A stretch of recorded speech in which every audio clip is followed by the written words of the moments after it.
जो लोगों को बवासीर हुई थी उनकी आंत मस्से बन जाते हैं। बड़ी आंत के अंदर ये इस तरह से आपका जो पखाना है, आपका स्टूल है वो इकट्ठा हो जाता है। ये देखें, ये बंद हो गया, ये बंद हो गया। यहाँ से सारी गैस इकट्ठी होती होती होती ये आपके दिमाग को चढ़ी।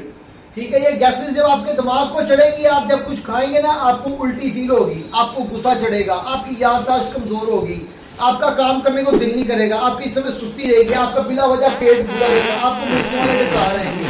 सारी गेम आपकी बड़ी आंत की है। अब ये जो जगह है, यहाँ से जब ये पखाना आपका रगड़ खा के निकलेगा तो ये जो आपकी बड़ी आंत है इसके अंदर जख्म भी होंगे, फिर आप कहेंगे आपको बवासीर हो गई है। ये जो लोगों को बवासीर हुई थी उनकी आंत मस्से बन जाते हैं, वो भी इसी वजह से कि गर्माइश पैदा हो गई बड़ी आंत में। और जिन लोगों को बड़ी आंत में से खून आ रहा होता है ना, ताज़ा फ्रेश खून, वो भी इस कब्ज की वजह से होता है जो आपके खाना यहाँ रुक गया है। और फिर जिन लोगों के जो वॉशरूम करते हैं उनको जो स्टूल आता है उसके अंदर जो खून होता है वो काले रंग का होता है, तो इसका मतलब है उनके मैदे में अक्सर उनको आइसपाइल हो रही है। ये डिफरेंस है।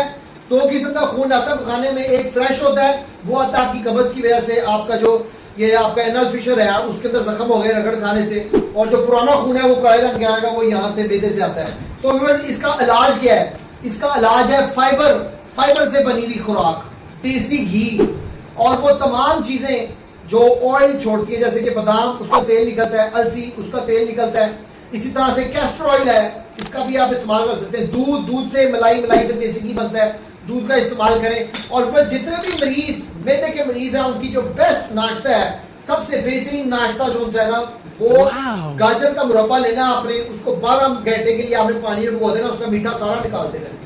मीठा निकल गया, अब आपने इतना वो गाजर का मुरब्बा लिया जितना आपकी मुट्ठी में आता है, इतना ये आपने खाया, और साथ साथ खाना और साथ साथ देसी घी दूध में डाल के पीना है, आपका खून भी बनेगा। बस यही नाश्ता है। ये नहीं कि ये छोटा सा समझा, ये छोटा सा नाश्ता है, इसके बाद नाश्ते नहीं खा लिया, इसके ऊपर चाय पी ली, फिर कुछ और भी खा लिया, नहीं, बस यही नाश्ता है। इसके बाद फिर 4-5 घंटे बाद दूसरा नाश्ता जौ के दलिए का होगा।